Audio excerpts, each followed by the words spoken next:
Hello everybody, welcome to the Prime. This is Israel Rivera with another edition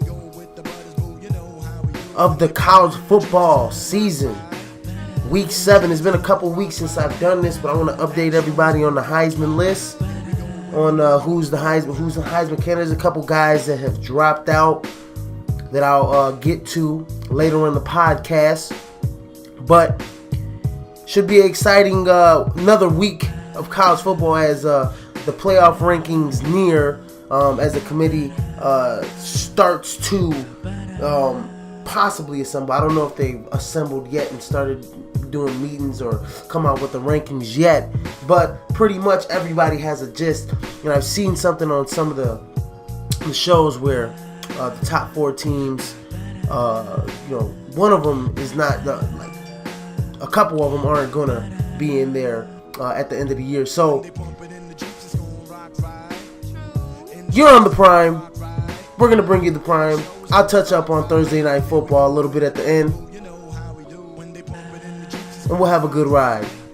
Peace.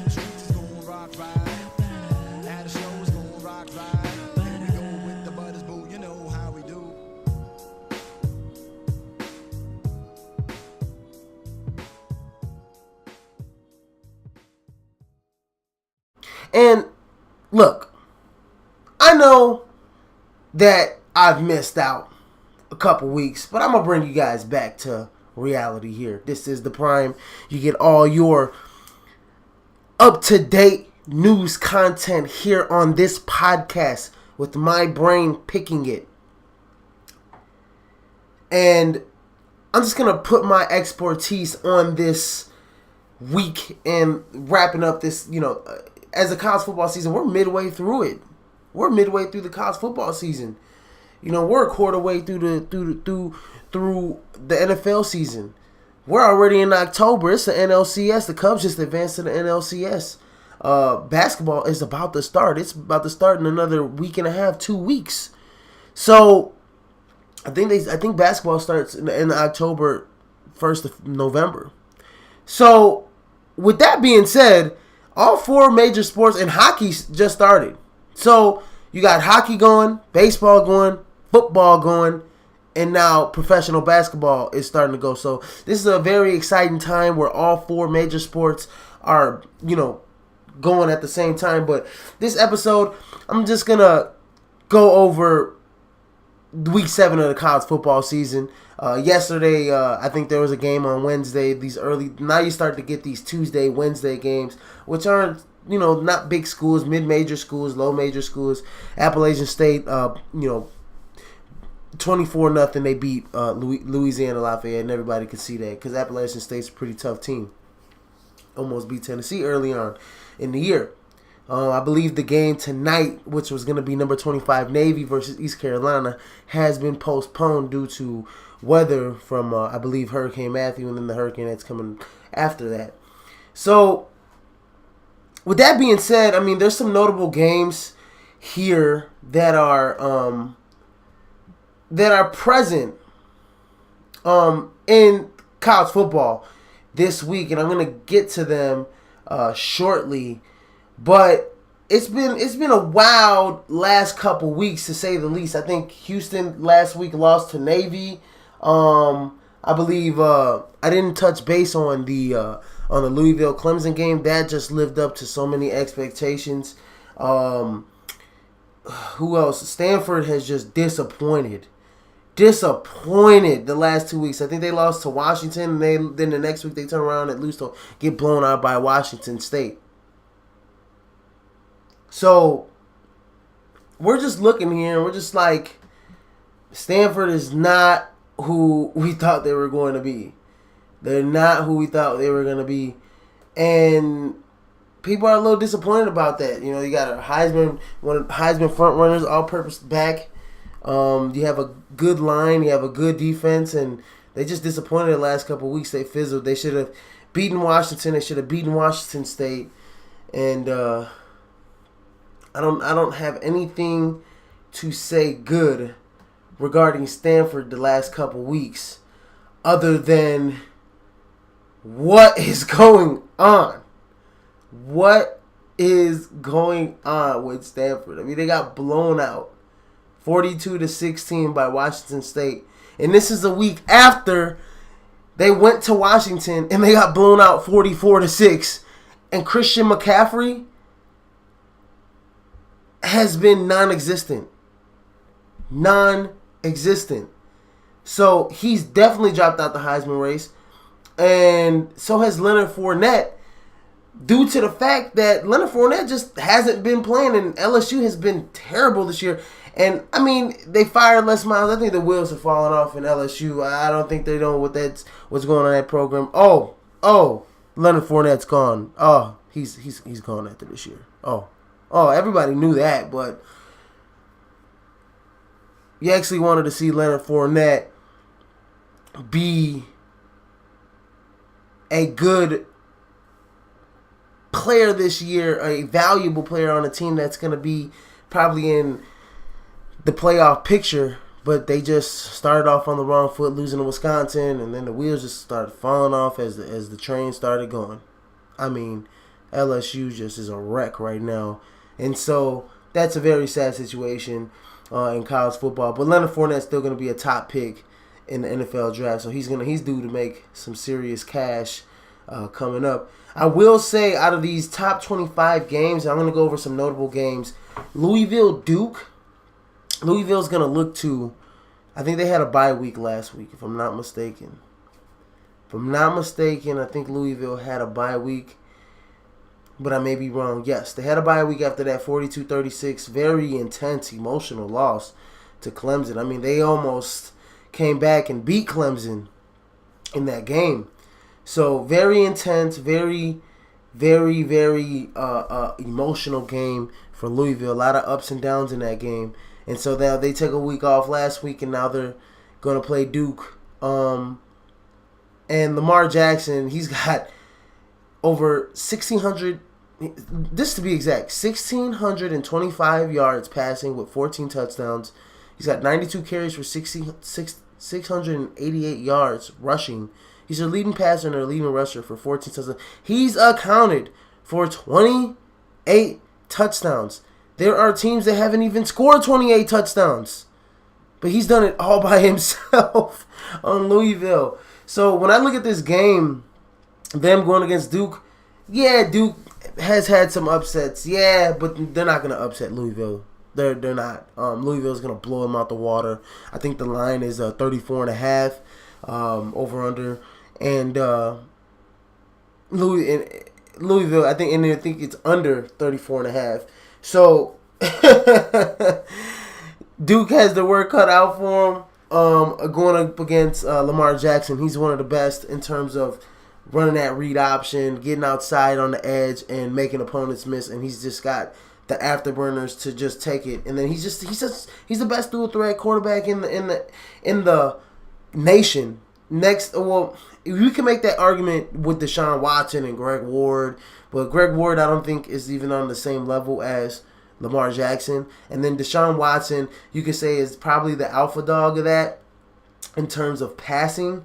I think Deshaun Watson is a little bit better than Lamar Jackson. I don't know about running style, but I think Deshaun Watson has more of an NFL prototype skill set.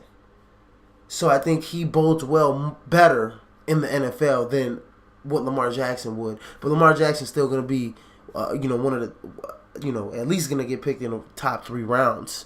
I'd be surprised if he slips out of the first round. I think a lot of teams have noticed that he's a bigger, stronger Michael Vick, and he's a little bit more accurate. He doesn't have quite the arm strength, I don't think, as Mike Vick, but I think he's a little bit more accurate on his passes.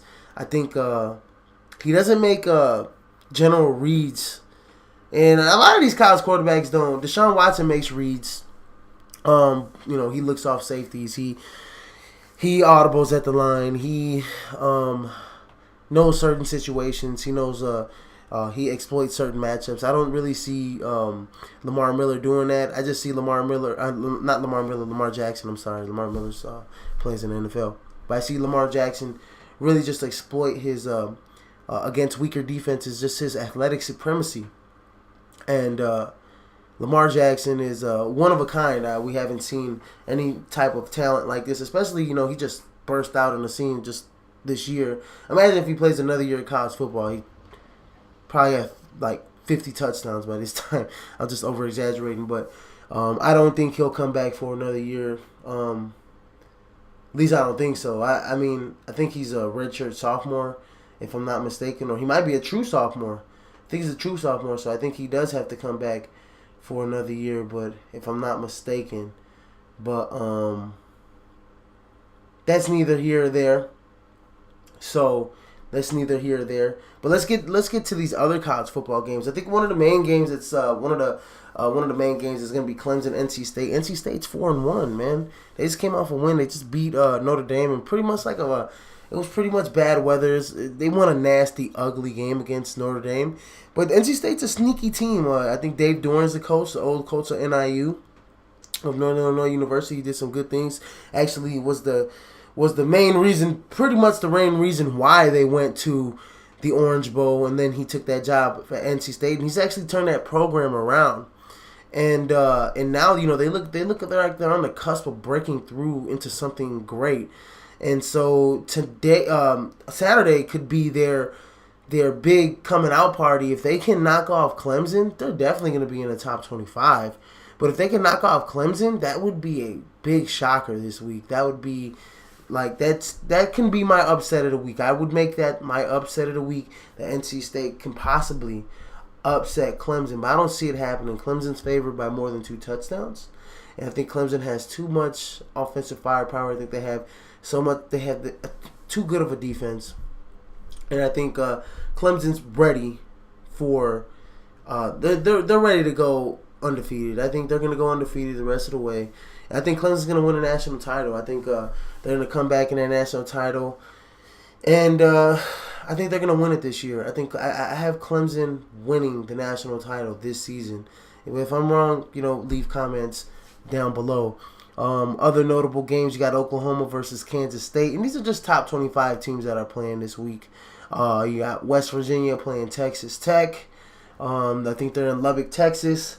That could possibly be a good game. Texas Tech has had, they've been in some shootouts this year. I mean, that's every year with Texas Tech.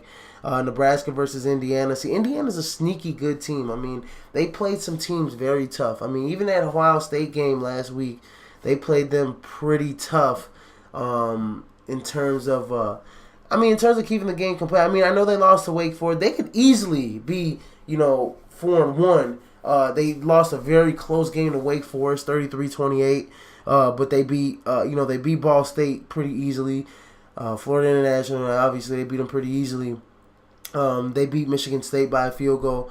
But the Ohio State game, I mean, yeah, Ohio State won by 21 points. They won by 3 touchdowns. But, I mean, come on, it's Ohio State and they're Indiana. They got better recruits. J.T. Barrett's a Heisman candidate.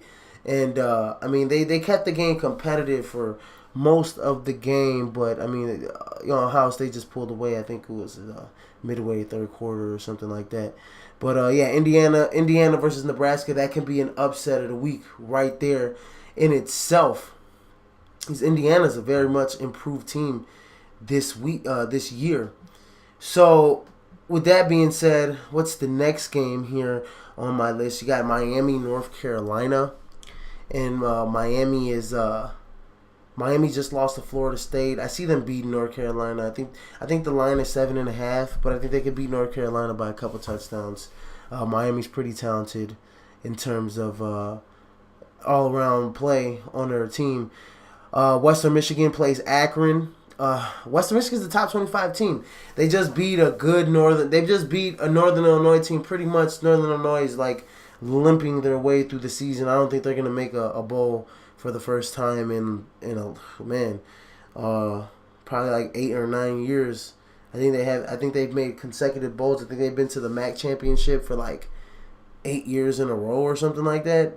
Something ridiculous in that nature, or 5 or 6 years in a row, including like an Orange Bowl bid. They had a Heisman candidate in Jordan Lynch. He was a top 3 finalist a few years back. So Western Michigan, PJ Fleck has turned that program around. He's turned that program around. And they have Corey Davis is Corey Davis is probably the best wide receiver in the nation. And you know what? Northern Illinois has a wide receiver too, Kenny Galladay. It's probably right beneath him. I wouldn't say like in terms of talent wise, like he's a top. Those are the top 2 wide receivers in the nation, and they're gonna get picked in the first round. No, Corey Davis has the potential to be. He's gonna be a first round pick in the NFL draft. Kenny Galladay is probably a top 5 round pick. He'll probably get picked in between those first 5 rounds. Kenny Galladay's 6'4", close to, he's a little light. He's a little light, but he's athletic, got big hands.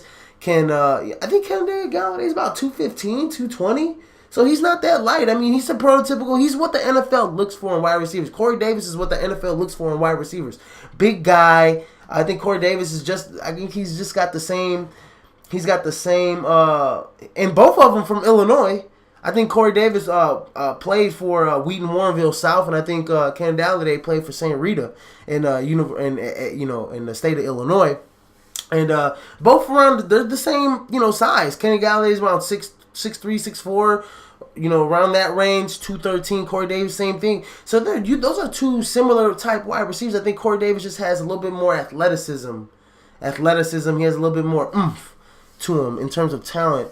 So I see Western Michigan. That's going to be a good game against Akron. Akron always plays everybody tough. They're 4-2, so that's going to be a big game. It's going to be in Akron. So let's see, man. Let's see if Western Michigan's up to the challenge to be a top 25 team finally in the nation. But they are a pretty good team. They've knocked their quarterback Zach Terrell is really good. They knocked off some good teams. They knocked off Northwestern. They knocked off Northwestern 22-21, and Northwestern was considered to be one of the better teams in the Big Ten this year. They easily beat Illinois 34-10. Easily beat Illinois. And then they beat Georgia Southern easily. They blew them out 49-31. They blew out Central Michigan 49-10, and then Northern Illinois 45-30. So I think Western Michigan is primed to go undefeated, be a top 15 team in this nation, and then win the MAC. That's how good they are. And so we can't hate on them. We cannot hate on Western Michigan. They haven't had any turnovers. They have great ball security. This team has not committed a turnover. They have not committed a turnover. It's bar none. It's pretty ridiculous how good this team is. They have not committed 1 turnover. Their running backs have not 1 fumble. They might have a fumble, but they probably didn't turn it over, right? Zach Terrell has no interceptions. 1,390 yards, 15 touchdowns, 0 interceptions. So, PJ Fleck has stressed ball security. He's got that roll the boat mentality. Yeah, these guys run on the boat all right. They're on a boat right through teams. So, Western Michigan is a very good team in the nation.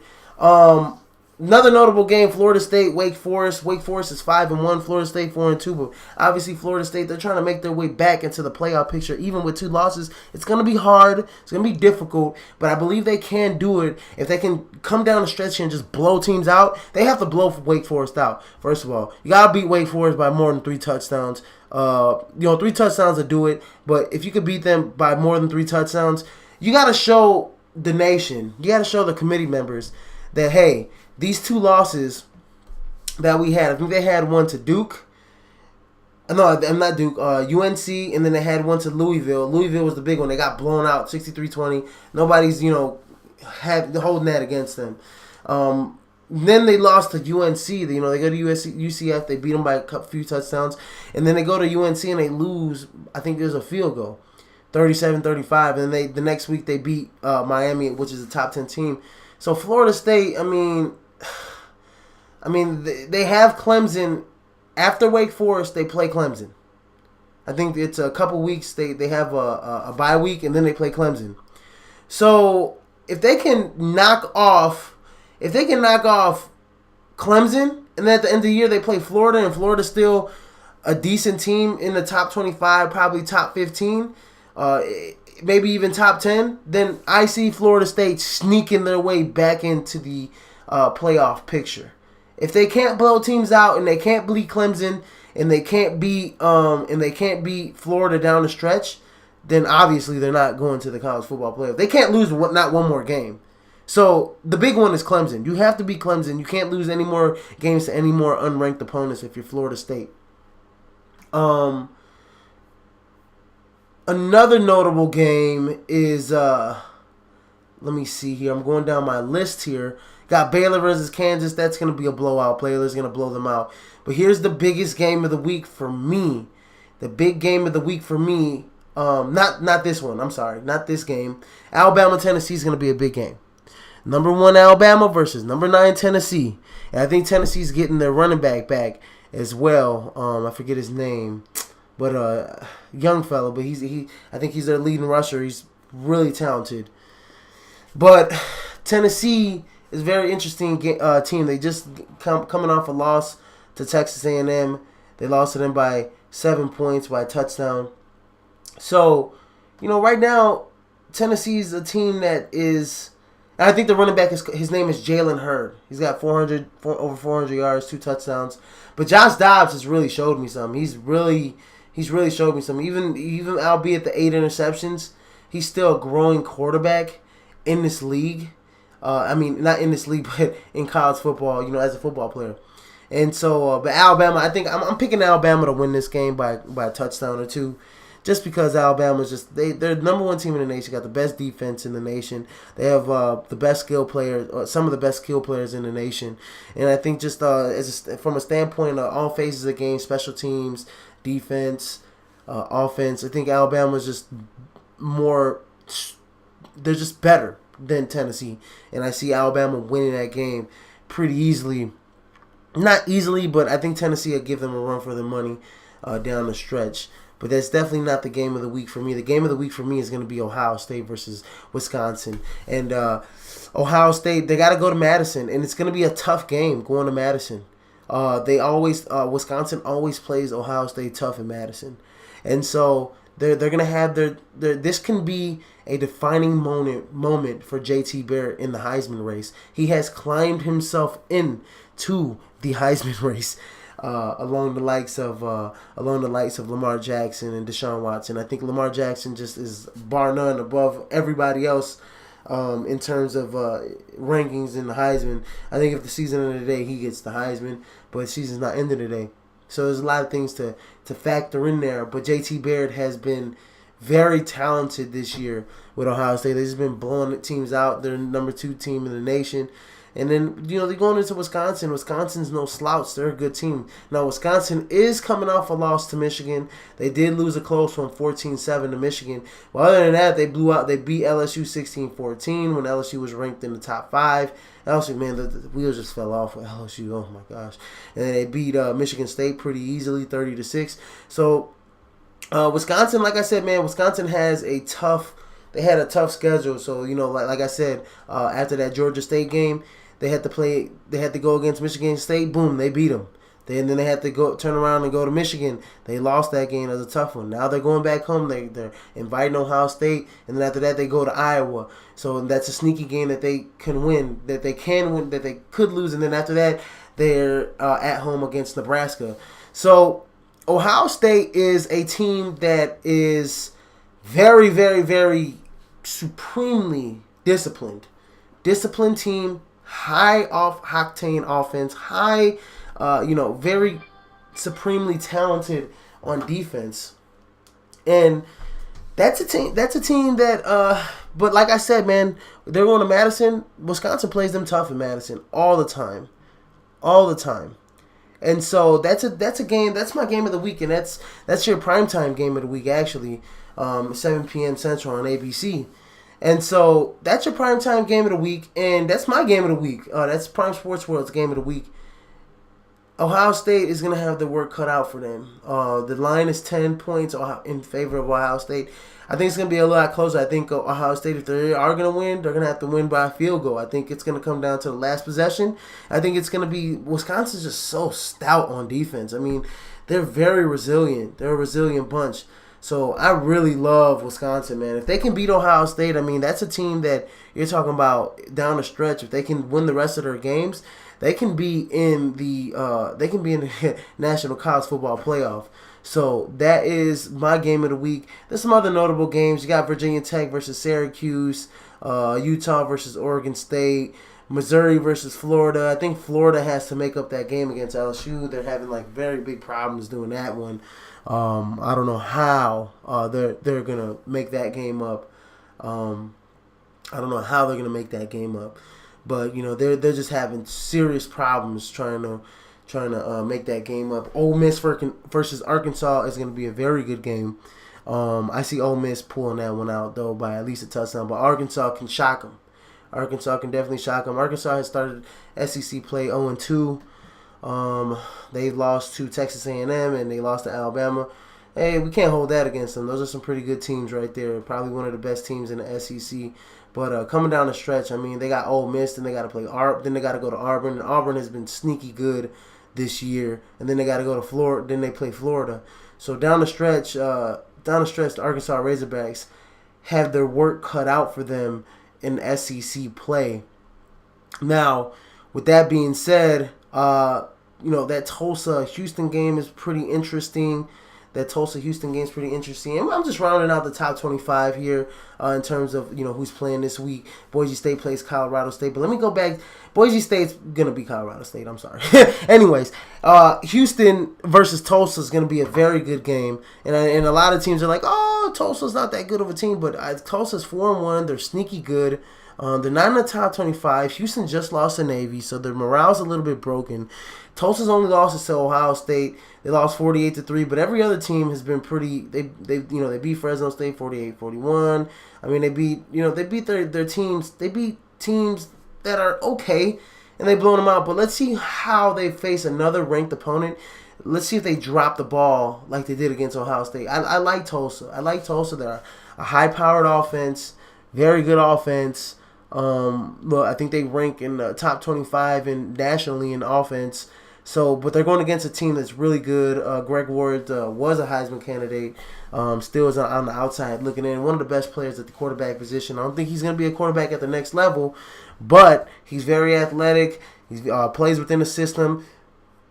He's put up some amazing numbers this year at Houston.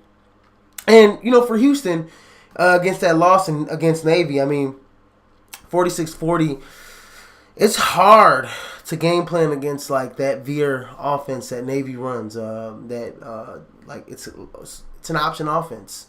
It's an old school option offense, not read option.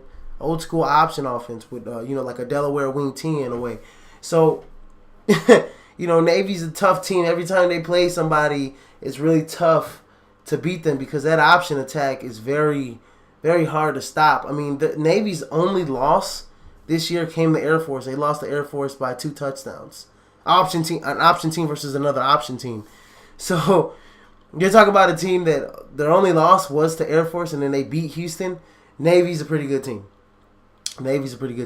So you can't hold that against Houston, and they've been doing this for a long time. I mean, even when they had what's his name, not Keenan Allen, but Reynolds. Mr. Reynolds. That was their quarterback last year. I think it's Keenan Reynolds. And, he was a Heisman candidate. I mean, he just broke all types. I think he broke the rushing record in college football, if I'm not mistaken. So, I mean, Navy's been in the, they brought a few people back from that team last year. So, they're pretty poised to, they shocked Houston. So be it. I mean, a lot of Houston fans were like up in arms. Oh, we lost to Navy, but Navy's a good team. They've been a good team for quite some time. And so let's see what other games other than the top 25 that kind of stand out to me. I want to say Mississippi State BYU is going to be an okay game. Vanderbilt versus Georgia will be a pretty decent game. You have Minnesota Maryland. I think that'll be a decent game. Iowa Purdue will be a decent game here. Let me see here. Just going down the list, man. It's just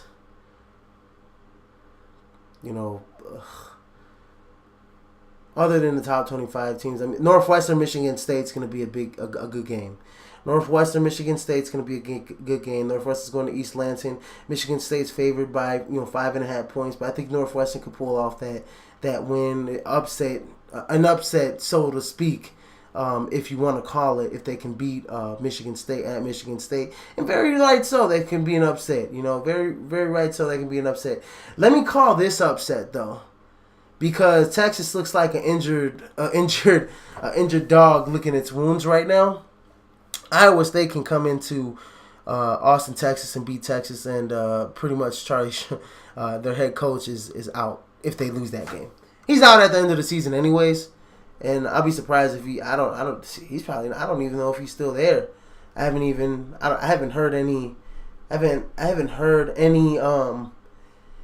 not heard anything about him being fired yet, as of yet, but him.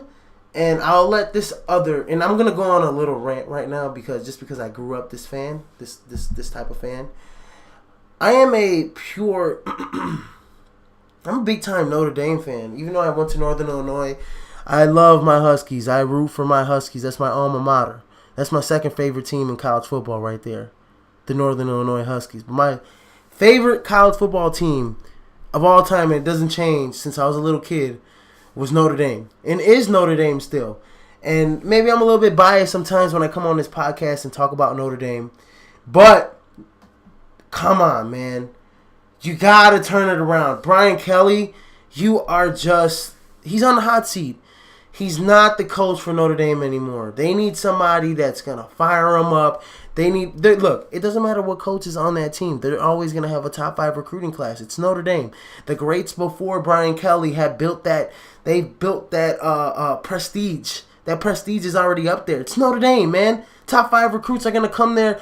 5-star recruits, top 4-star recruits are going to come there regardless of who the coach is. But they need another coach in there that's going to be more intense. That's going to be... they need somebody like a Jimbo Fisher. Or they need somebody like... And Jimbo Fisher's been linked to the LSU job. But they need somebody like that. They need somebody that's intense. They need somebody that's going to light a fire under those guys' butt. And Brian Kelly just doesn't do it. He's just too even-keeled. He's not aggressive enough. He hasn't done anything since he took that team to the national championship. Everett Golson was a freshman. They got blown out by Alabama. They haven't done anything since then. And so for them to lose to NC State last week and they didn't even score a touchdown, that was just insanely ridiculous. I just can't believe it. Can't put my finger on it. I just can't believe it. So Notre Dame, like I said, man, Iowa State, Charlie Strong and Brian Kelly are on the hot seat the rest of the year going through. And I think more or less Charlie Strong is probably going to get the axe at the end of the year. Brian Kelly's much beloved in South Bend. So, and he's done some good things there. He's won a lot of football games. But I think this year's been quite a disappointment. Very disappointing. A lot of critics are just disappointed. A lot of fans are disappointed. You can hear me. I got a lot of disappointment in my voice towards them. So one good game, Washington State just came off and beat Stanford. So Washington State versus UCLA in that late night 9:30 game is going to be a very good game, I think. And then my last game, that's not the two teams that are not in the 25, that's going to be a very good game at 7 p.m. Central Time on the Pac-12 network. It's going to be Arizona State versus Colorado, and I think that's going to be a very good game. Now, Notre Dame plays Stanford. You're talking about two teams that were in the top 25 this year, and they're not ranked right now. They're not ranked. They're not ranked right now. So that's going to be a good game. If Brian Kelly doesn't win that game after Stanford was just getting, Notre Dame better win this game against Stanford. They better win this game against Stanford. Otherwise, all hell is going to break loose in South Bend if Brian Kelly doesn't get this one done. They're going to be looking to put him on the chop block as well, next to Charlie Strong. But like I said, Charlie Strong's probably going to get the axe no matter what. And then Brian Kelly, they'll consider firing him, but I don't think he'll get fired no matter how the season ends. But Arizona State, Colorado is going to be a big game. And then, like I said, Stanford, Notre Dame rivalry game at Notre Dame. Brian Kelly, you better get it done. Otherwise, you're going to feel tremendous heat. So that wraps up the schedule that goes in. Now let's talk about Heisman. Let's talk about the Heisman watch. Lamar Jackson, nothing has changed. Lamar Jackson's top dog on the Heisman list. Deshaun Watson's number 2. Nothing has changed with those two guys. The two guys that have fallen out have been Leonard Fournette due to injury, and Christian McCaffrey has just been a no-show in the last couple weeks. And pretty much this season, teams have bottled him up. I mean, he's broken out in a couple games, but the last 2 weeks he's been just downright awful. And he hasn't had much opportunity to do anything. So he snuck in. A couple of these guys have snuck in. J.T. Barrett snuck in. He's in there right now. He's on the season passing 981 yards passing, 15 touchdowns and 3 interceptions. He's completing 64% of his passes. Rushing 300. You want to see more on the ground from J.T. Barrett because you know he's a little bit more athletic than what he is. But coming off those ankle injuries, I mean, pretty much he's lost a step or two. But that's neither here nor there. He is being he's still athletic. He's still fast. So J.T. Barrett is and he's leading that machine, that number 2 machine in terms of Ohio State. So you want to see a little bit more from J.T. Barrett, but he's pretty much solid in big games. And he's been pretty solid all year long. So he snuck in, as Chris McCaffrey and Leonard Fournette have dropped out like crazy. Next guy on my list that snuck in was Jake Browning from Washington. He has been fantastic. Jake Browning from Washington has been fantastic, and I think he's only a sophomore. If I want to say, Jake Browning is only a sophomore. Let me look at his measurables. 6'2", 209. Could gain a little bit more weight. Could use to gain a little bit more weight. He ain't going to get much taller, but 6'2" is pretty good size at the quarterback position anyways. But on the season, passing, I mean, he's not giving you much rushing. I mean, he's got 3 rushing touchdowns, but he's not giving you much rushing. In passing, 1,400 yards, over 1,418 yards to be exact. 23 touchdowns. 2 interceptions. He's completing 72.2% of his passes, and he's looked very, very, very, very, very good this season. So he's leading the nation in touchdown passes. He's just only been intercepted twice, and his QBR is just right there, right behind Lamar Jackson, who has a 92.6 QBR, and he has an 89.7 QBR. So that's saying something about that sophomore quarterback from Washington there. He's a very good quarterback. And then you got your dark horse Heisman candidate here, and he's a defensive player in Jabril Peppers. He's your outside linebacker, nickel corner, safety, wherever you want him. He's there, but he's making all the big plays for Michigan. And plus, and not to mention, Jabril Peppers plays offense as well. So, Jabril Peppers plays offense as well. So, I think last week against Rutgers, he had 2 touchdowns, if I'm not mistaken. He rushed for 74 yards and had 2 touchdowns. He returned a punt for a touchdown that was called back. And then he added a pair of tackles on defense before before the game was pretty much out of hand against Rutgers. But Jabril Peppers is your all around. He's like the second coming of, I want to say, another Charles Woodson. He's the second coming of another Charles Woodson. Okay, he is what we used to see when Charles Woodson was playing. He's that guy. He can play offense. He can return punts. He can return kicks. He can shut down your your best wide receiver. He can come up on the run and knock the stuffing out of your best running back. He can shed blocks and get to the running back. I mean, this guy Jabril Peppers is the real deal. He's a top 10 pick. He's going to be a top 10 pick in the NFL draft. I don't know if he's eligible this season. Not very sure if he's eligible this season. I want to see if he is a junior or a sophomore. Let me see. He's a junior. So 6'1", 205. And on the season, he has 2 rushing touchdowns, like I said. Let me see what his receiving numbers are. I don't think he's been used as a wide receiver. No, he hasn't been used as a wide receiver. But Jabril Peppers is the real deal, man. He's the real deal. And I'm pretty sure he'll come out after this year. And Michigan's number 4 in the nation. I mean, when you're rounding up this college football playoff, you're talking about Alabama, Ohio State, Clemson, Michigan. Those 4 teams aren't going to be in the college football playoff at the end of the year. Somebody else is going to be in there because Ohio State, Michigan is on a course to face each other in the regular season, like always. And then Clemson has a tough schedule down the road. They still got to play Florida State. I think Clemson is the team. And Alabama is the team that is the only teams that is Michigan and Ohio State. Those two teams are probably one of those teams aren't going to be in the college football playoff.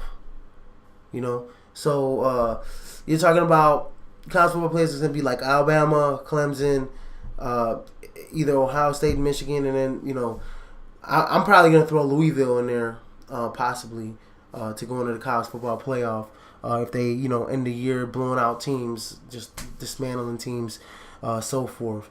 So with that being said, I think that wraps up week 7 of the college football of this week. I was going to say the college football season, but that wraps up week 7.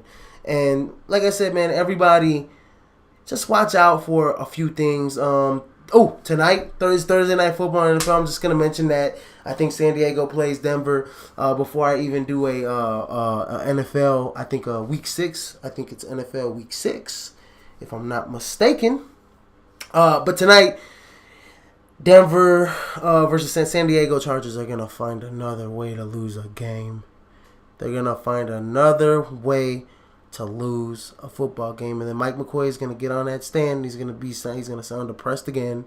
He's going to make me depressed. But I definitely see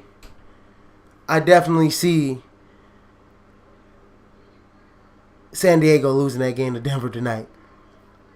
I just don't know what's the problem with San Diego. I just don't know. But they can score a lot of points. They just can't stop anybody. And then they're just not clutch down the stretch. But I think Denver's getting Trevor Siemian back. And I'm going to go with Denver in that game. And then I will bring you, Sunday and Monday's action in terms of NFL Week 6. And then do a recap of Thursday Night Football. But with that being said, this Saturday, all you college students, you guys drink responsibly. I know there's a couple homecomings out there. I'm from the Chicagoland area. My alma mater's NIU. I'm going to their homecoming this week.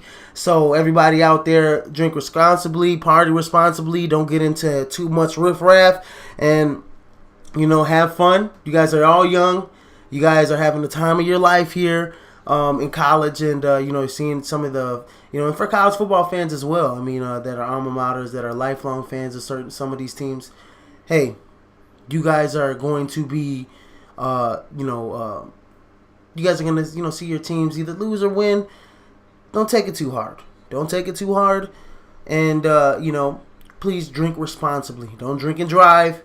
And everybody have a good time. Go catch the Prime on my YouTube page at Prime Sports World on our YouTube channel.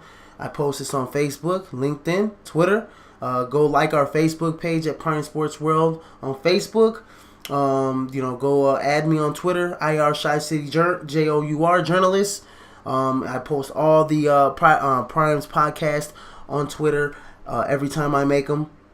Go like the podcast. Go comment. Tell me what you think. We can start a discussion.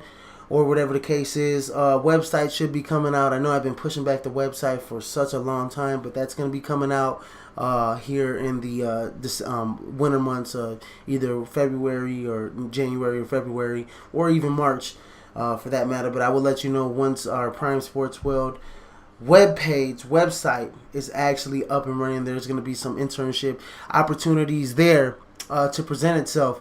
But with that being said, like I said, everybody have a nice week. It's Thursday. You're almost done with the work week. If you're not working this weekend, good luck. Thank you. Because my brother got to work this weekend.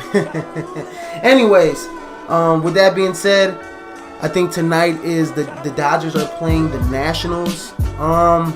As a Cub fan, oh my gosh, the Cubs. Oh, whew.